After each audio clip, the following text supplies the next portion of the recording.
Good morning, kids. How are you? I hope you all are fine. So चलिए आज हम करते हैं एक नए पाठ की रीडिंग, पाठ नंबर 16, जिसका नाम है अभ्यास।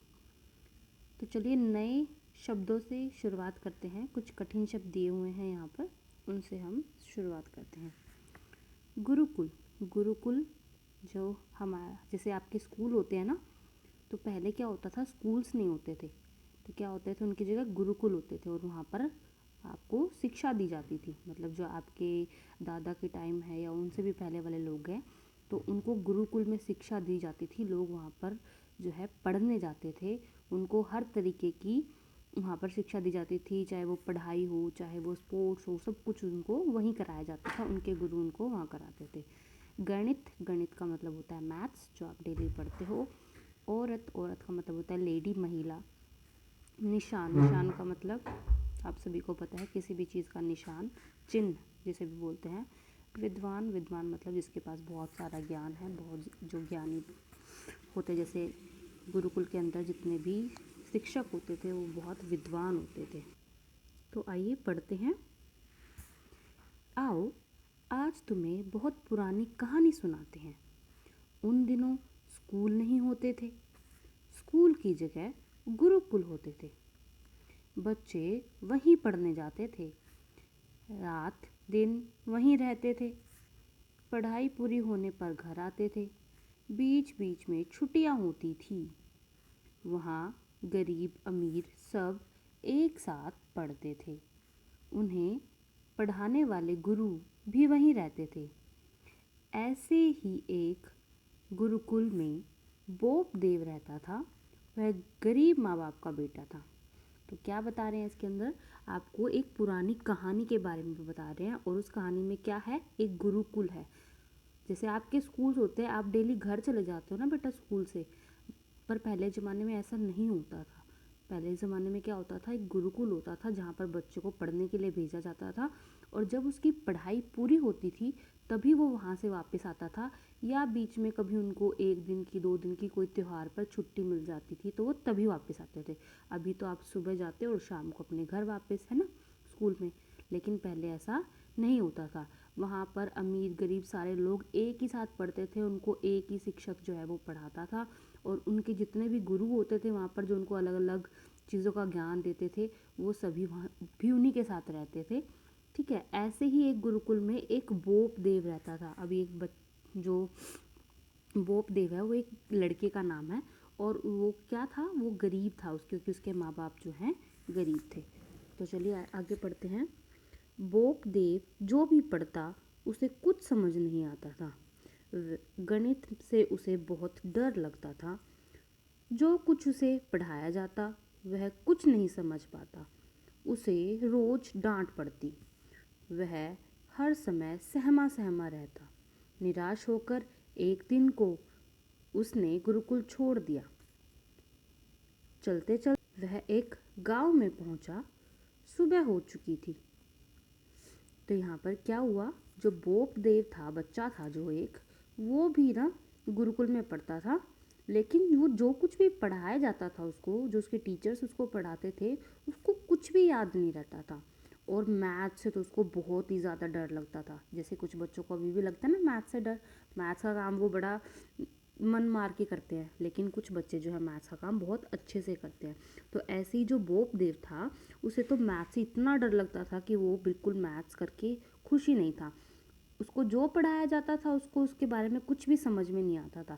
जैसे कि अगर मैं आपको सारा चैप्टर पढ़ा दूँ और उसको ना समझाऊँ, तो आपको हल्का फुल्का समझ में आएगा, लेकिन पूरा समझ में नहीं आएगा ना। लेकिन उसको समझाया भी जाता था, लेकिन फिर भी उसको समझ में नहीं आता था। मतलब वो पढ़ना नहीं चाहता था, और इसी वजह से उसको रोज़ डांट पड़ती थी, और इसी वजह से वो रोज़ डरा डरा सा रहता था। क्यों? क्योंकि उसे पता था कि अगर वो कक्षा में जाएगा, गुरुकुल की कक्षा में जाएगा, तो वहाँ पर क्या होगा, उसको कुछ समझ में नहीं आएगा, और कुछ समझ में नहीं आएगा तो उसको डांट पड़ेगी। तो इसलिए वो डरा डरा सा रहने लगा। और एक दिन ऐसा आया कि वो इतना निराश हो गया अपनी ज़िंदगी से कि उसने जो अपना गुरुकुल था, जो उसका स्कूल था, वो छोड़ दिया और एक गांव में चला गया। चलिए पढ़ते आगे। गांव के कुएं पर औरतें पानी भर रही थी। उसने कुएं पर जाकर एक औरत से पानी मांगा। औरत ने कुएं में बाल्टी डाली और पानी निकालकर उसे पिलाया। उसने पानी पी लिया। पानी पीते पीते उसकी आंखें कुएं के किनारे बनी निशान पर टिक गई। वह कुछ सोचने लगा कि क्या हुआ कि जब वो गांव में चला गया तो वहाँ पर बहुत सारी लेडीज थी जो वो पानी भर रही थी। पहले ज़माने में आपके घर पे टैब नहीं होते थे, नल नहीं होते थे, वहाँ पर कुएं होते थे, तालाब होते थे, तो वहीं से पानी जो है भरा जाता था। तो वो सारी औरतें कुएं के पास तालाब कुएं के पास पानी भर रही थी। और जब वो वहाँ पर पहुँचता है तो वो उन औरतों से पानी मांगता है। तो एक औरत उनमें से क्या करती है, कुएं के अंदर बाल्टी डालती है, पानी निकालती है और उसको पानी दे देती है और वो पानी पी लेता है। जब वो पानी पी रहा होता है तो उसकी ना आंखें एक निशान के ऊपर चली जाती है। आप सभी को यहाँ पर एक निशान दिखाई दे रहा है ना। इस निशान को देखकर वो लड़का कुछ सोचने लग जाता है। देखो ये निशान किस चीज़ का हो सकता है, आप भी सोचो, तब तक हम स्टोरी आगे बढ़ते हैं। उसे सोचते देख पानी पिलाने वाली औरत ने सोचा, बालक और पानी पीना चाहता है। उसने उसकी तरफ पानी की बाल्टी बढ़ाई। बोप देव इशारा करके बोला, इन्हें किसने बनाया है? औरत हंसी और बोली, बेटा तुम बहुत भोले हो, इन्हें किसी ने नहीं बनाया। यह तो रस्सी के निशान हैं। पत्थर पर से रगड़ खाते हुए रस्सी कुएं के अंदर जाती है और बाहर आ जाती है। हजारों बारों की रगड़ से ये निशान बने हैं। अब जब वो पानी नहीं पी रहा था, उसको देखकर उस लेडी को लगा कि इसको और पानी चाहिए। तो वो उसको जब पानी देने लगी ना, तो उस बालक ने क्या बोला, उस बालक ने बोला कि आप मुझे ये बताओ, मुझे और पानी नहीं चाहिए, आप मुझे बताओ कि ये निशान कैसे बने हैं। तो वो हंस के बोली कि तुम तो बहुत नादान हो, तुम तो बहुत भोले हो, तुम्हें इतना भी नहीं पता ये निशान कैसे बने हैं।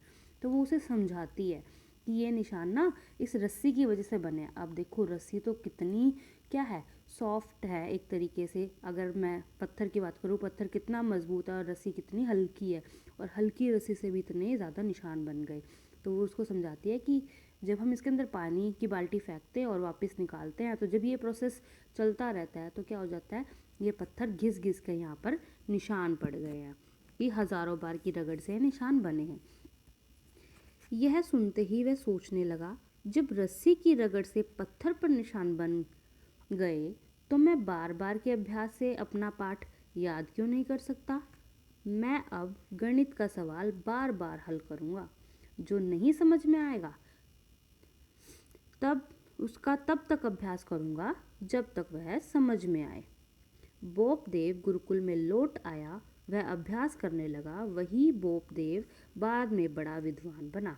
क्या हुआ, जब उस लेडी ने उसको समझाया तो उसके दिमाग में क्या आया कि जब एक इतने मजबूत पत्थर पर एक रस्सी, जो कि क्या है, इतनी हल्की सी है, वो इतनी ज़्यादा रगड़ की वजह से निशान बना सकती है, तो अगर मैं मेरे को याद नहीं होता, लेकिन अगर मैं उसका अभ्यास करूँगा तो क्या मैं नहीं याद कर सकता? क्या मुझे याद नहीं होगा अगर मैं बार बार एक चीज़ को करता रहूँगा? जब बार बार एक चीज़ करने से निशान पड़ सकता है, तो अगर मैं बार बार एक चीज़ करूँगा तो मुझे याद नहीं होगा। तो वो ये चीज़ सोच कर ना सोचता है कि मेरे को अब क्या करना है। तो वो सोचता है कि अब मैं जैसे ही वापस जाऊँगा तो मैं सारी चीज़ों का अभ्यास करूँगा, और जो मैथ्स के सवाल मुझे नहीं आते ना, उनका तब तक अभ्यास करूँगा जब तक वो मुझे आ नहीं जाते। मतलब मैं इतना उसका सोल्यूशन ट्राई करूँगा, इतना उसको कोशिश करूँगा सॉल्व करने की, नहीं समझ में आएगा तो किसी से पूछूंगा और फिर उससे उसका अभ्यास करूँगा, और अभ्यास कर करके उसके अंदर क्या हो जाऊँगा, सफल हो जाऊँगा, और एक दिन मैं सारे के सारे जो सवाल हैं उनको हल कर लूँगा। तो जब उसको ये बात समझ में आई तो वो अपने गुरुकुल में, अपने स्कूल में वापस लौट गया और वहाँ पर जाकर अभ्यास करने लगा। अब उसने इतना अभ्यास किया, इतनी मेहनत की कि जब वो स्कूल से निकला वहाँ से और अपने घर गया, मतलब बाद में, तो वो एक बहुत बड़ा विद्वान बन गया, एक बहुत ज़्यादा ज्ञानी बन गया। ठीक है, जिसके पास विद्या का ज्ञान होता है उसको बोलते हैं विद्वान, जिसके पास विद्या होती है, जिसके पास नॉलेज होती है। तो बाद में इतना विद्वान बन गया कि उसकी जो कमज़ोरी थी उसको उसने अभ्यास कर करके क्या कर दिया, अपनी ताकत में बदल लिया। सो बच्चे, इस पार्ट से हमें यही सीख मिलती है कि हमें क्या करना चाहिए। अगर हमें कोई चीज़ नहीं आती और हमें वो चीज़ करनी है, हम चाहते हैं उस चीज़ को करना, तो हमें उस चीज़ का अभ्यास करना चाहिए, हमें उस चीज़ की प्रैक्टिस करनी चाहिए। जितनी ज़्यादा हम प्रैक्टिस करेंगे उतना ज़्यादा हम उस कार्य में सफल होंगे। अब आपको अगर पेपर नहीं आते और आप पढ़ना ही छोड़ दोगे तो आप पेपर में फ़ेल हो जाओगे ना। लेकिन अगर आपको नहीं आते, लेकिन आपको पता है अभी पेपर में 10 दिन का, 15 दिन का या 5 दिन का समय बचा हुआ है और मैं इसमें अभ्यास करके, प्रैक्टिस करके अच्छे नंबर ला सकता हूँ, तो अगर आप मेहनत करोगे तो आपके अच्छे नंबर आएंगे ना। तो आपकी सोच पर निर्भर करता है, आप सोचते कैसा हो। अगर आप अच्छा सोचोगे तो अच्छा होगा। अच्छा सोचने के साथ साथ अच्छा करो, ठीक है। एक चीज़ नहीं आती तो उसका अभ्यास करो। तो ये हमारा आज का पाठ था। मैं आशा करती हूँ आपको अच्छा लगा होगा और आप इसको कम से कम 2 से 3 बार अच्छे से पढ़ेंगे। तो चलिए इसी के साथ हम विदा लेते हैं। Bye bye, take care.